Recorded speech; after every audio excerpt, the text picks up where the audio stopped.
Hey y'all, it's Crystal. Welcome back to the channel here. Today is another installment of the Why Haven't I Read This Book Yet? Today we're going to talk about some fantasy books. Yeah, fantasy. I do like to read fantasy books from time to time. And just a quick word, I just want to thank Greg from over at another Bibliophile Reads for taking my first video and making it a tag, and I've been enjoying seeing that make the rounds, and kind of people talk about books that they've just haven't read yet. It's funny. I think us as readers, and we'll buy books and and we're really excited for something, and then it just kind of sits there on the shelf for a long time. Sometimes we buy a book and devour it right away. Sometimes they sit there for a while. Sometimes even years. So I think it's fun, and all of this for me is in good fun. I'm definitely, I say shame myself, but I'm not actually shaming myself. Of course, I have a lifetime to read books, and I won't ever get to everything, I'm sure, and that's okay. But it's. What sparked it was I was going through my shelves, like you do from time to time. I was purging a little bit, and then as you're going through your shelves, you'll pull up books sometimes. You're like, gosh, I was really excited for this once upon a time. Wonder why I haven't gotten to this yet. Why haven't I made this a priority? Like, why do we do this? So it's kind of funny for me. And so yeah, I've got a big, kind of pile of fantasy books here that some I've had for a little while, and I still haven't read them yet. So let's talk about some of them. One I really do feel bad about is I haven't read the Inheritance Trilogy yet from N.K. Jemisin. I'm such a Jemisin fan. Why haven't I read this yet? I don't know.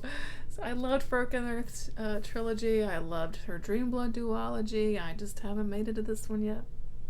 So this one, from what I remember, I think it involves gods and the calming down and how they interact with humans and all that kind of thing. Intrigue. There's not a blurb on the back, so I can't really tell you right now. But yeah, I'm gonna need to get to it soon, probably. Maybe 2023 is the year for it. We'll see. All right, so next up. I haven't read anything by Terry Pratchett. I found just to have a couple books from the Discworld series. I think there's approximately 298 in the series. I'm not quite sure. I'm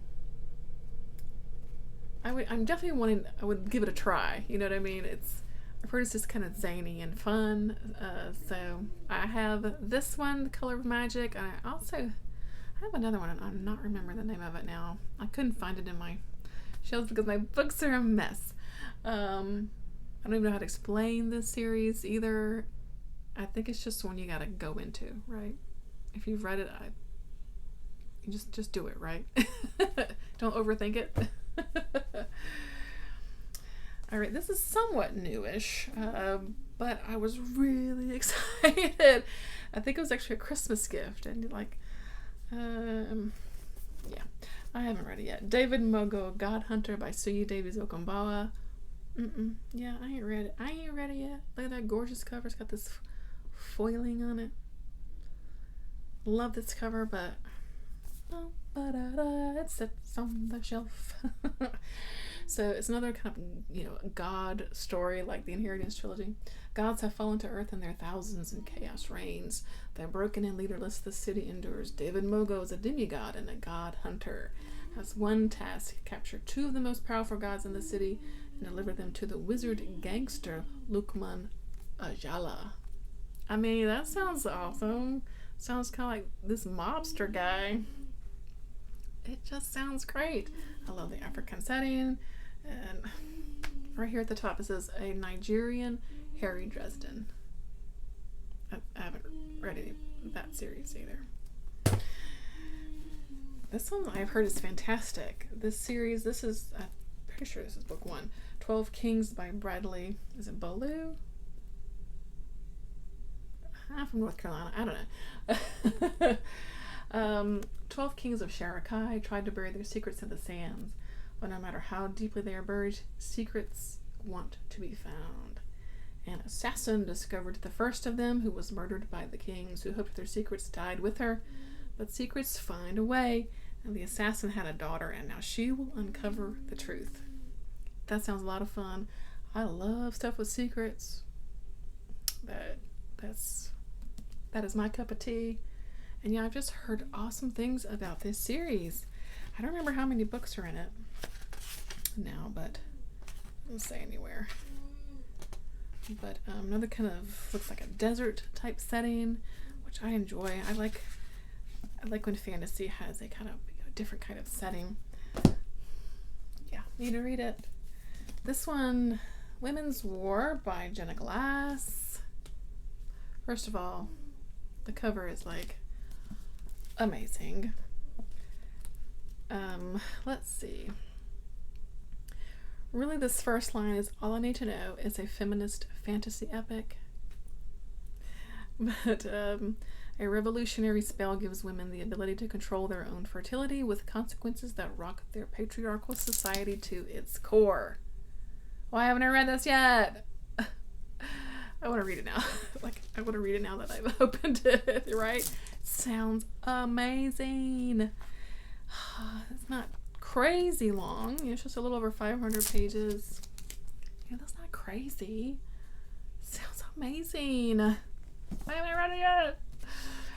Okay, Scott Odin's A Gathering of Ravens. I have heard good things about this one too. I love this cover. Let's see. He's a corpse maker, a life quencher, a bringer of night, the son of the wolf, and brother of the serpent. He is Grimnir, and he is the last in a long line of monsters who have plagued humanity since the elder days. Drawn from his lair by a thirst for vengeance. I mean, who doesn't like vengeance? Against the Dane who slew his brother, Grimnir emerges into a changed world. A new faith has arisen. The old ways are dying, and their followers retreating still. But his vengeance will not be denied. So it looks like it's playing against sort of Christianity moving in, as a new religion. And Grimnir ain't gonna have that. So yeah. Let me know if you've read this one. I don't hear tons of people talking about it, but I remember somebody talking about it here on BookTube, and I was like, that sounds amazing. So, yeah. The Queens of Innisleer by Tessa Gratton. I had also heard this was really good. It's also more of kind of a slow-paced, kind of quiet story, which I do tend to like. But I don't know. Let me know if you've read it. So there's a ruthless commander. The king's hold on the crown must end, willingly or at the edge of my sword. Okay. That was Gala, whoever she is or he is. Reagan is a master manipulator. No matter what or whom I destroy, I will wield the magic of Innisleer. Elia is a star-blessed priest. We all have to make sacrifices. Love and freedom will be mine. An island at risk, the line of Lear besieged with chaos and future soaked in blood. I mean, I like anything soaked in blood. I mean, I just... That's a buzzword. So this, I think, was the year. Okay, 2018. Been out a few years. I've also heard this one is great. Gollum, The Gollum and the Genie by Helene Wecker. Another really lovely cover, I think.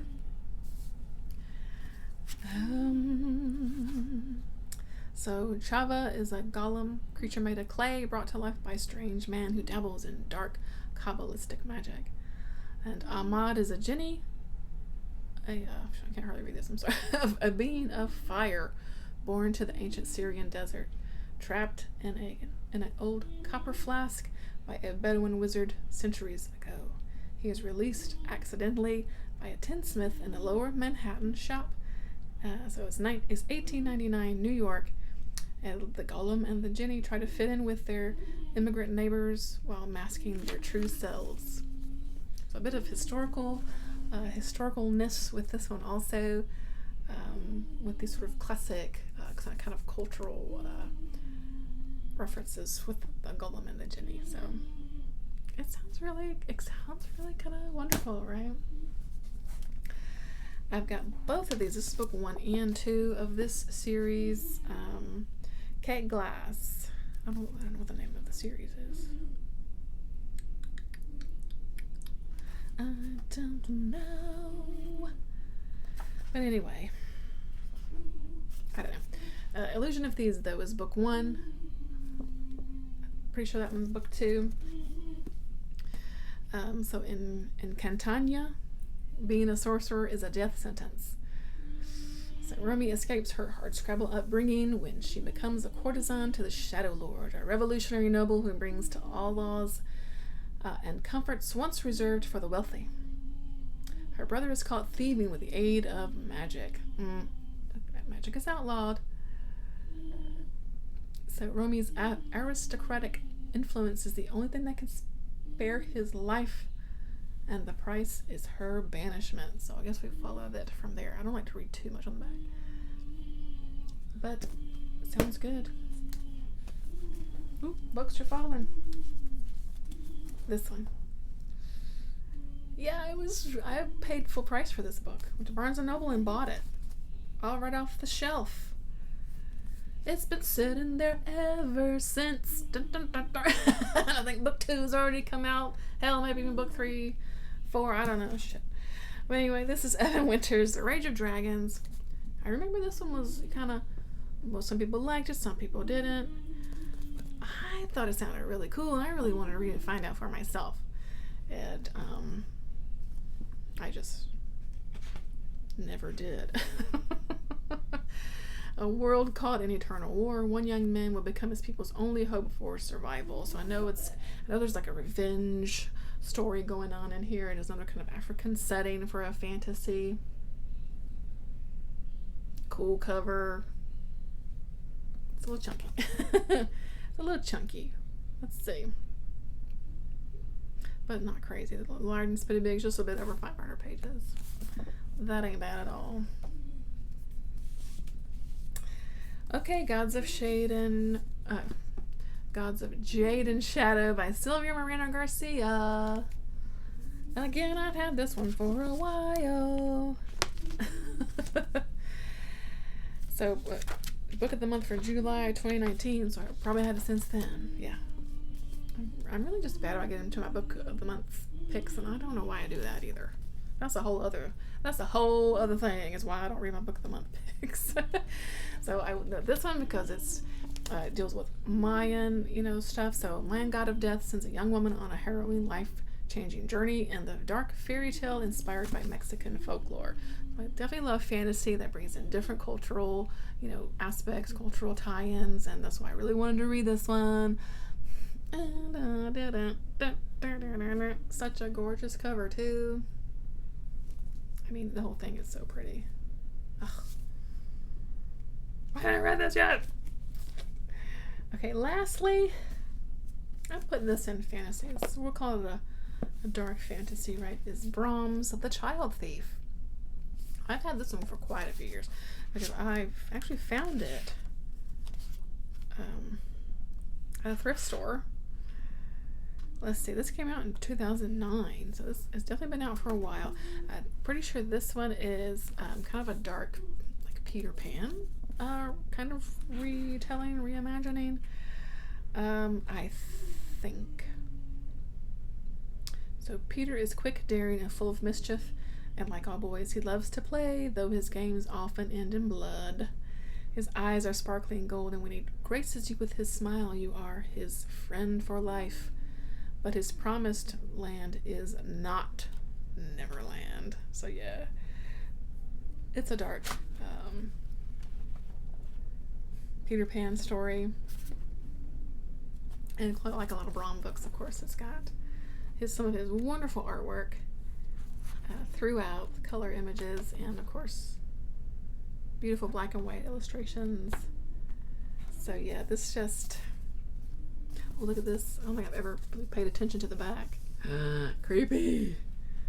Yeah. This sounds really good. Why haven't I read this yet? I've had this one on the shelf, I mean, many, many years. Many, probably the longest of all of these is I've had this book for a while. So yeah. These are the fantasy books that are speaking to me the most. Why haven't I read these yet? Yeah, so let me know what are some of the fantasy books that you haven't quite read yet. You don't know why you haven't. They just sit there on your shelf. Or, of course, if you've read any of these, let me know. Should I prioritize one or the other? Should I add one to my next TBR?